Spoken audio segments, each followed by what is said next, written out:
Hi everyone, welcome back. This is day 9 of Cultivating Self-Love with the beautiful Louise Hay from her book Mirror Work. And we're gonna do it very quickly today. And if you're following along, you are in the know of why we're doing this, because self-love is the best way to heal our heart, heal our soul, change our life, have that love be reflected back to us from the outside world, because as within, so without. Inner matches outer.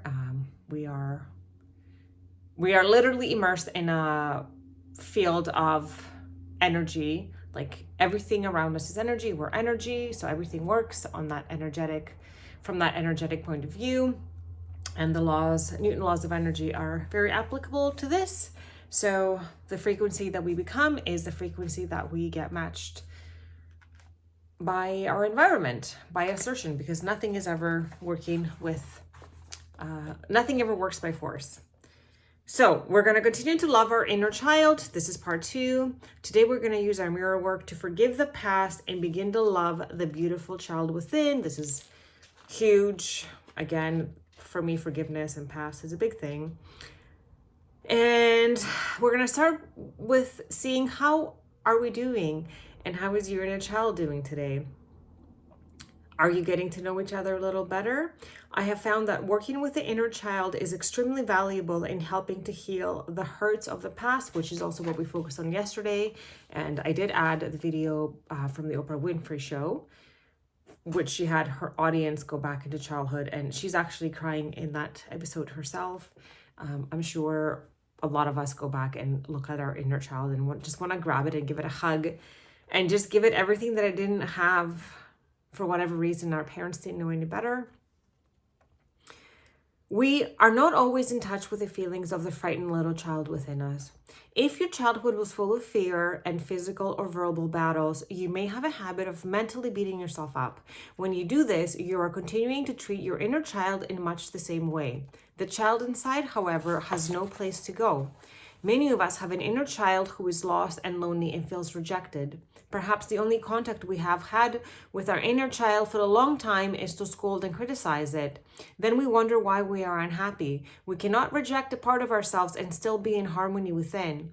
Today, let's use our mirror work to move beyond our parents' limitations and connect with the little lost child inside.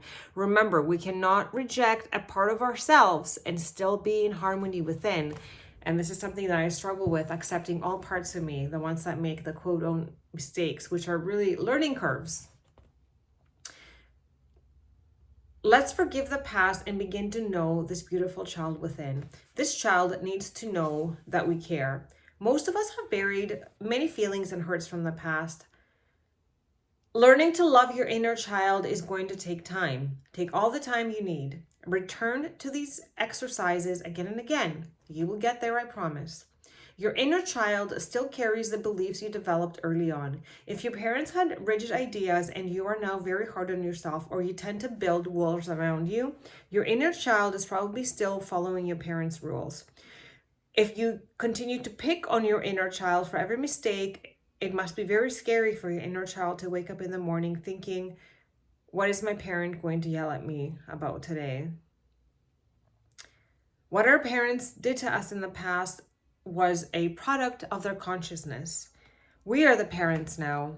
We are using our conscience now. If you are still refusing to take care of your inner child, you are stuck in your own resentment. Invariably, that means there is someone you still need to forgive.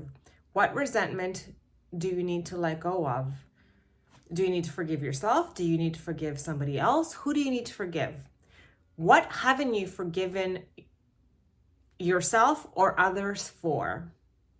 For now, visualize that you are taking your inner child by the hand and going everywhere together for a few days. See what joyous experiences you can have. This may sound silly, but please try it. It really works. Create a wonderful life for yourself and your inner child. The universe will respond, and you will find ways to heal your inner child and the adult you. No matter what your early childhood was like, happy or sad, you and only you are in charge of your life now. You can spend your time blaming your parents, or you can embrace love.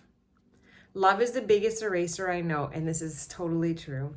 It erases even the deepest and most painful memories because love goes deeper than anything else. Think for a moment. Do you want a life of pain or one of joy? The choice and power are always within you. Look into your eyes and love yourself and the little child within. And remember that Louise Hay was a very abused person, sexually abused even by her stepfather. She got cancer. Just very, very, like, even worse conditions than me. Like, my own brother ended up committing suicide because of our childhood, so he couldn't deal with the aftermath. I've dealt with that too. So with self-love, you can change everything. You can change your entire life, I swear to God. And Louise Hay became a multi-million-dollar author and Hay House speaker, motivational speaker. Like, she spoke to thousands in audiences. Like, she healed herself with love. Like, it's amazing. And she went through a lot. Go to your bathroom mirror and look at the picture of yourself as a child that you taped to it yesterday. Take a moment right now and tell your inner child that you care. Say these affirmations. I care about you. I love you. I really, really love you. Sit in front of your mirror if you can, or sit and look into a handheld mirror and continue the conversation with your inner child that you began yesterday. You can open with an apology, saying something like, I'm sorry I haven't talked to you over the years. I'm sorry I have scolded you for so long. I want to make up for all the time that we spent apart from each other. If you haven't talked to your inner child in 50 or 60 years, it may take some time before you feel like you're reconnecting, but be persistent. Eventually, you will make a connection. You may feel the child inside of you. You may hear the child inside of you. You may even see the child inside of you. Keep your tissue box nearby. It's okay to cry while you're talking to your inner child. Tears will help break through and connect with that child inside of you. When you were little, what did you really like to do? Write down everything that comes to mind. When was the last time you did any of these things? Too often, the parent inside of us will stop us from having fun because it's not the adult thing to do. Do the silly things that you loved when you were young. Running, laughing, jumping. Watch the other children play. It will bring back memories of the games that you enjoyed. If you want more fun in your life, make the connection with your inner child and come from that space of spontaneity. I promise you, you will start having more fun. They do say that dancing is a great way to get your energy up and shift if you're feeling sad or upset. Yeah, I guess that's a very child thing to do, like dance around like no one's watching. And be willing to change and grow. You are willing to learn new things because you do not know it all. You are willing to drop old concepts when they no longer work for you. You are willing to see your behavior and say, I don't want to do that anymore. I don't want to self-criticize. I don't want to put myself down. I don't want to be in guilt and shame. I don't want to blame others. I don't want to stay resentful. I want to forgive. I want to live. I want to love. I want everything feel joy. You know, you can become more of who you are, not become a better person. That would imply that you are not good enough, which is not true, but become more of who you really are. Growing and changing is exciting, even if you have to look at some painful things within yourself in order to do so. So, with that being said, we're going to go into our day 9 meditation, and remember that no matter how painful it is to look back upon our past, instead of cringing, just accepting it, forgiving it, making it be okay, and settle into yourself, whether you're sitting or lying down. And I would like for you to go back in time. See yourself as a little child of 5.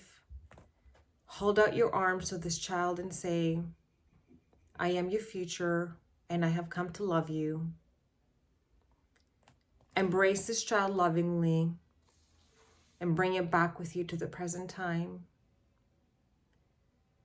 See the two of you standing at a mirror, looking at each other lovingly.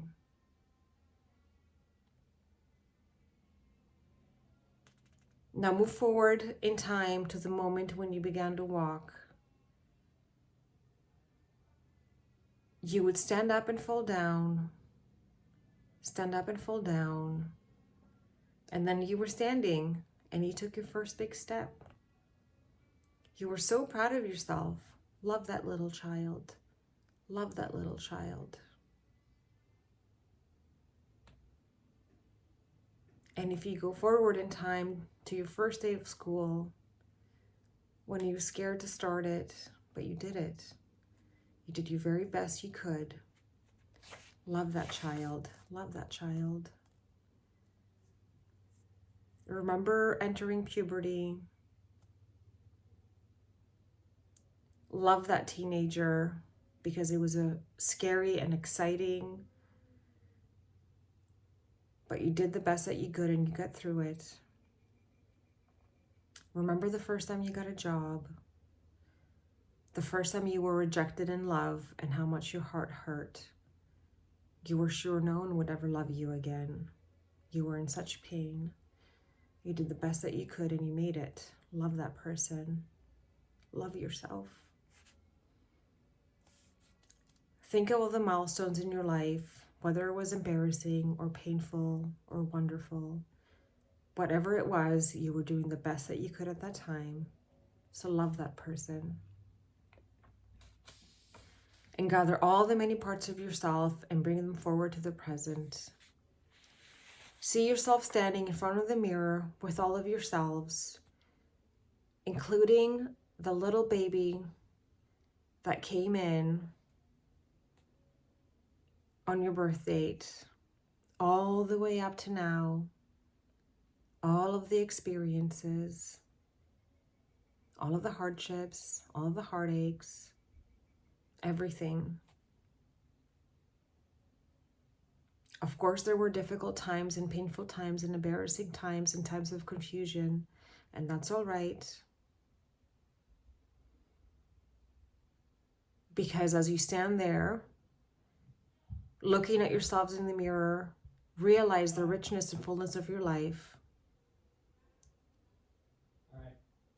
Love all of yourself.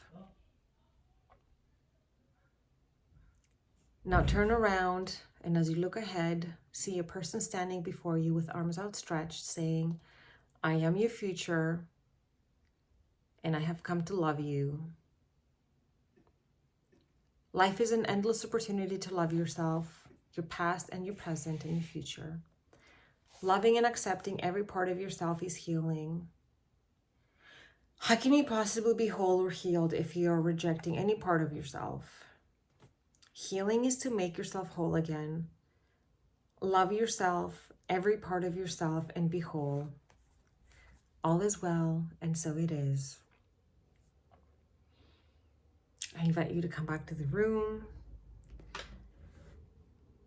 Thank you for loving your inner child, accepting all parts of yourself, and doing this work with me. This is Anna Morfridis, Wendy Hearts Counseling, dedicated to myself and to whoever is feeling called to the channel to find our happy, create happiness, self-love from inside so that can be matched by our outside world. And with all my love and gratitude, I will see you tomorrow for day 10. And I apologize. My son had come home with his friends, so you might hear a bit of noise, and I hope that you didn't through the meditation, but it was starting to give me a little bit of anxiety, and I was like, no, just breathe it out. It's okay. Message has been delivered and received. See you tomorrow. Thank you.